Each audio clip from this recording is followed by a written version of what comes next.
Sistem reproduksi merupakan suatu rangkaian dan interaksi organ dan zat dalam organisme yang bertujuan untuk berkembang biak, untuk mewariskan sifat-sifat induknya kepada keturunan berikutnya.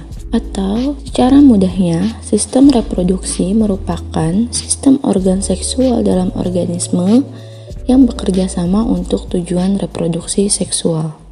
Nah, selanjutnya kita akan masuk ke materi pertama, yaitu struktur dan fungsi organ reproduksi pada laki-laki dan wanita serta proses pembentukan sel kelamin. Kita masuk ke pembahasan pertama, yaitu sistem reproduksi pria. Sistem reproduksi pria ini meliputi organ-organ reproduktif, spermatogenesis, dan hormon-hormon pada pria. Organ-organ reproduktif pada pria terbagi menjadi dua, yaitu ada organ reproduksi internal atau di dalam dan organ reproduksi eksternal atau organ luar. Organ reproduksi eksternal pada laki-laki terbagi menjadi dua, yaitu ada penis dan skrotum. Penis merupakan organ yang terletak menggantung di depan skrotum. Penis memiliki fungsi sebagai saluran kencing dan sebagai saluran keluarnya sperma. Penis terbentuk dari otot dan tidak memiliki tulang. Penis terdiri dari beberapa bagian.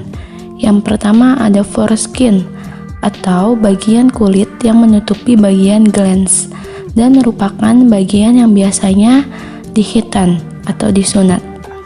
Lalu di dalam penis terdapat dua rongga, yaitu corpus spongiosum dan corpus cavernosa. Corpus spongiosum merupakan rongga yang berfungsi untuk membuang air kecil dan ereksi. Sedangkan corpus cavernosa merupakan bagian seperti spons yang berfungsi untuk menampung darah saat ereksi terjadi. Lalu yang kedua ada skrotum. Skrotum merupakan bagian yang terletak di dekat penis, berbentuk seperti kantong yang tersusun atas lipatan kulit. Skrotum berfungsi untuk menjaga suhu testis agar sesuai untuk memproduksi sperma.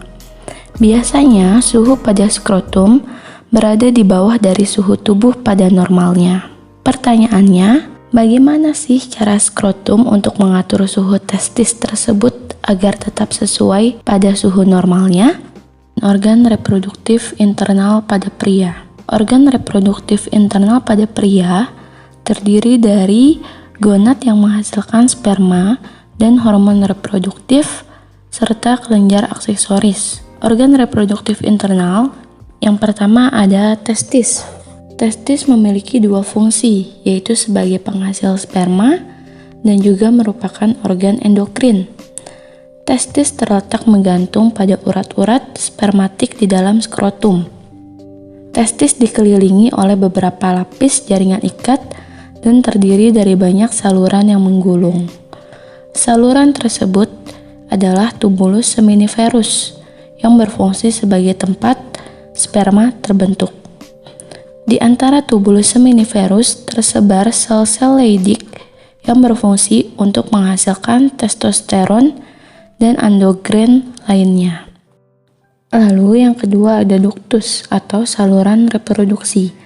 Saluran reproduksi pada pria terdiri dari 4, yaitu ada epididymis, vas deferens, saluran ejakulasi, dan uretra.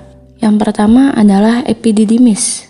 Epididymis merupakan saluran yang panjangnya kurang lebih 6 cm, terletak di sepanjang atas tepi dan di belakang testis. Epididymis berfungsi sebagai tempat penyimpanan sperma sementara sampai sperma menjadi matang dan bergerak menuju vas deferens. Lalu yang kedua ada vas deferens. Vas deferens berfungsi sebagai saluran tempat keluarnya sperma dari epididymis menuju vesikula seminalis. Vas deferens menjulur di sekeliling dan di belakang kandung kemih. Tempat vas deferens bergabung dengan vesika seminalis membentuk ductus ejakulasi. Saluran ejakulasi atau ductus ejakulasi ini merupakan saluran pendek yang menghubungkan vas deferens dengan uretra. Fungsi saluran ejakulasi adalah untuk mengeluarkan sperma menuju uretra. Pengeluaran urin tidak bersamaan dengan ejakulasi, karena diatur oleh kontraksi prostat. Dan yang terakhir adalah uretra. Uretra merupakan saluran akhir reproduksi yang terdapat di dalam penis. Uretra membentang melalui penis dan membuka keluar pada ujung penis. Kelenjar aksesoris pada sistem reproduksi pria. Kelenjar aksesoris terdiri dari vesikula seminalis, kelenjar prostat, dan kelenjar bulboureta atau Cowper. Yang pertama ada vesikula seminalis. Vesikula seminalis merupakan kelenjar yang panjangnya 5-10 cm, berupa kantong seperti huruf S berbelok-belok. Vesikula seminalis berfungsi untuk menyekresikan cairan kental yang mengandung zat-zat makanan bagi sperma. Cairan tersebut berwarna jernih, kental, berlendir, dan mengandung asam amino dan fruktosa. Lalu ada kelenjar prostat. Kelenjar prostat terletak di bawah vesika urinaria, melekat pada dinding bawah vesika urinaria di sekitar uretra bagian atas. Kelenjar prostat berfungsi untuk menyekresikan cairan encer seperti susu yang bersifat basah, sehingga dapat menyeimbangkan keasaman residu urin di uretra. Lalu yang ketiga ada kelenjar bulboureta. Kelenjar ini merupakan sepasang kelenjar kecil di sepanjang uretra di bawah prostat. Kelenjar ini berfungsi untuk menyekresikan cairan yang berfungsi sebagai pelumas dan menetralisir suasana asam dalam saluran uretra. Setelah kita membahas organ-organ reproduksi, lalu bagaimana sih cara pembentukan sperma? Mari kita mendengarkan penjelasan berikut. Proses pembentukan sperma disebut juga dengan spermatogenesis. Pembentukan sel sperma terjadi di dalam tubulus seminiferus. Tubulus artinya saluran, dan seminiferus artinya semen atau sperma. Jadi, tubulus seminiferus adalah saluran panjang yang berkelok-kelok tempat pembentukan sperma.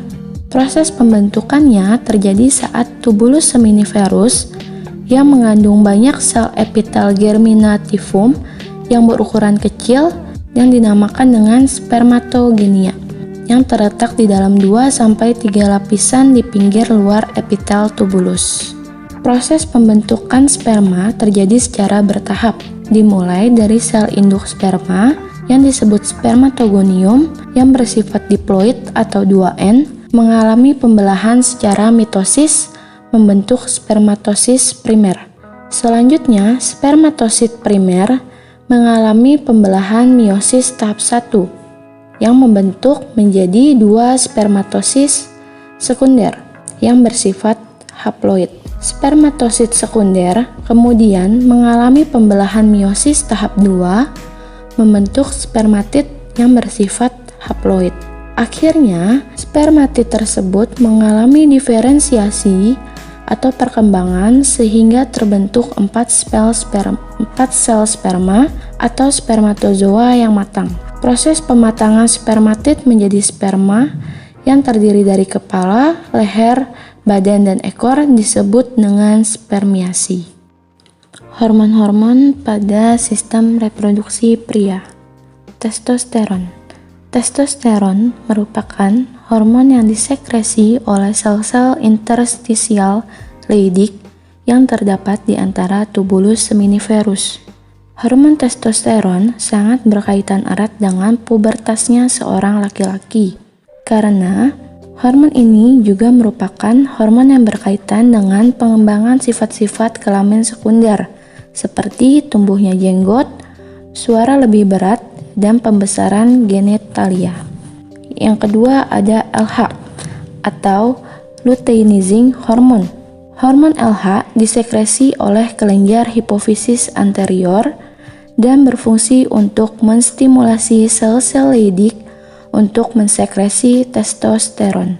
Dan yang terakhir ada hormon FSH atau follicle stimulating hormone. FSH juga disekresikan oleh sel-sel kelenjar hipofisis anterior dan berfungsi menstimulasi sel-sel Sertoli. Perubahan spermatogonia menjadi spermatosit dalam tubulus seminiferus dirangsang oleh FSH dari kelenjar hipofisis anterior. Sistem reproduksi wanita. Sistem reproduksi pada wanita meliputi organ-organ reproduktif dan proses oogenesis. Organ reproduksi pada wanita terbagi menjadi dua, yaitu organ reproduksi internal dan organ reproduksi eksternal.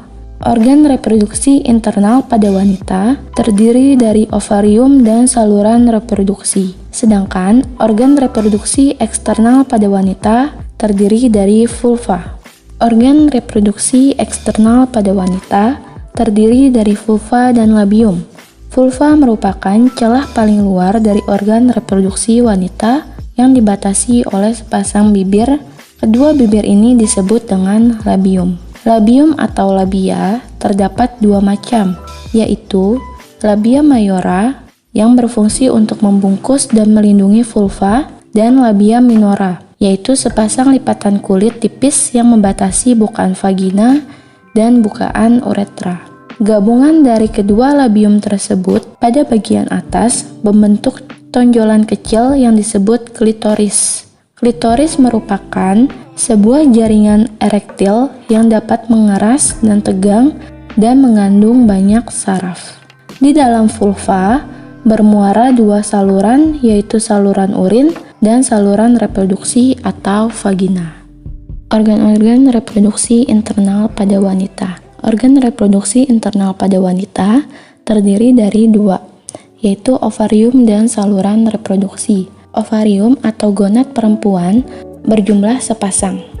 Ovarium merupakan kelenjar berbentuk buah kenari terletak di kiri dan kanan uterus. Lapisan luar dari setiap ovarium terdapat banyak folikel yang masing-masing terdiri dari satu oosit. Setiap bulannya, sebuah folikel akan berkembang dan melepaskan ovum pada saat kira-kira pertengahan atau di hari ke-14 siklus menstruasi. Lalu, selanjutnya ada saluran reproduksi. Saluran reproduksi pada perempuan terdiri dari 3, yaitu ada tuba falopi atau oviduct, yang kedua ada uterus, dan yang ketiga ada vagina. Yang pertama ada tuba falopi atau oviduct. Oviduct atau saluran telur membentang dari uterus ke masing-masing ovarium. Oviduct berjumlah sepasang dengan panjang sekitar 12 cm yang terdiri dari pars interstisial, pars ismica, pars ampularis, dan infundibulum. Infundibulum merupakan bagian ujung tuba yang terbuka ke arah abdomen dan mempunyai umbai yang dinamakan fimbria yang berfungsi untuk menangkap telur dan menyalurkannya ke dalam tuba. Oviduct atau tuba falopi ini sendiri berfungsi untuk menyalurkan ovum dari ovarium menuju uterus. Lalu yang kedua ada uterus. Uterus adalah organ tebal dan berotot yang dapat mengembang selama masa kehamilan untuk mengakomodasi fetus seberat 4 kg. Dinding uterus terdiri dari 3. Yang pertama ada endometrium. Dia merupakan lapisan dalam uterus yang memiliki banyak pembuluh darah. Lapisan endometrium akan menebal pada saat ovulasi dan akan meluruh pada saat menstruasi. Lalu yang kedua ada myometrium atau lapisan otot polos. Merupakan lapisan yang berfungsi mendorong bayi keluar pada proses persalinan atau kontraksi. Dan yang terakhir ada lapisan serosa, terdiri dari lapisan ligamentum yang berfungsi untuk menguatkan uterus.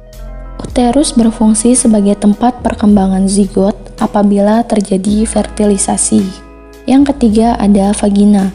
Vagina adalah tabung yang dilapisi membran dari jenis epitelium yang dialiri banyak pembuluh darah dan serabut saraf. Vagina merupakan saluran akhir dari saluran reproduksi bagian dalam wanita. Vagina mempunyai dinding yang berlipat-lipat dengan bagian terluar, yaitu selaput berlendir yang menghasilkan lendir oleh kelenjar Bartholin yang berperan pada saat rangsangan seksual. Oogenesis. Oogenesis merupakan proses pembentukan sel kelamin perempuan, yaitu sel telur atau ovum yang terjadi di dalam ovarium. Oogenesis dimulai sebelum anak perempuan lahir. Pada saat lahir, anak perempuan sudah memiliki bakal sel ovum sebanyak 200.000 hingga 2 juta. Namun, hanya 40.000 yang tersisa saat masuk masa pubertas, dan hanya 400 yang akan matang dan berkembang. Satu sel telur yang matang akan diovulasikan atau dikeluarkan dari ovarium selama siklus menstruasi. Di dalam ovarium terdapat folikel yang berukuran kecil dengan calon bakal sel telur di dalamnya. Disebut juga folikel primordial. Folikel dan bakal sel telur tersebut akan berkembang semakin besar menjadi folikel primer. Kemudian, folikel primer akan berkembang menjadi folikel sekunder, dan pada akhirnya menjadi folikel yang matang. Selama folikel berkembang, sel primordial juga akan membelah secara mitosis membentuk oogonium atau sel induk telur yang bersifat diploid. Oogonium akan mengalami pembelahan mitosis membentuk oosit primer yang bersifat diploid. Oosit primer kemudian akan mengalami pembelahan meiosis tahap 1 membentuk satu oosit sekunder dan polosit. Polosit kemudian akan mengalami pembelahan meiosis tahap 2 menghasilkan 2 polosit. Satu oosit sekunder juga akan mengalami pembelahan meiosis tahap 2 membentuk satu ootit dan satu polosit. Ootit tersebut kemudian akan mengalami diferensiasi membentuk ovum. Pada akhir peristiwa oogenesis, dari satu sel induk telur akan dihasilkan satu sel telur yang bersifat haploid dan 3 polosit atau badan polar yang bersifat haploid. Namun, hanya dapat berfungsi satu sel telur saja. Hormon pada wanita. Yang pertama ada estrogen. Estrogen merupakan hormon yang disekresikan oleh sel-sel intrafolikel ovarium. Estrogen mempermudah pertumbuhan folikel ovarium dan menimbulkan sifat kelamin atau seks sekunder. Yang kedua ada progesteron. Hormon ini dihasilkan oleh korpus luteum dan plasenta yang bertanggung jawab atas perubahan endometrium dan perubahan siklik dalam serviks dan vagina. Lalu yang ketiga ada LH atau luteinizing hormone.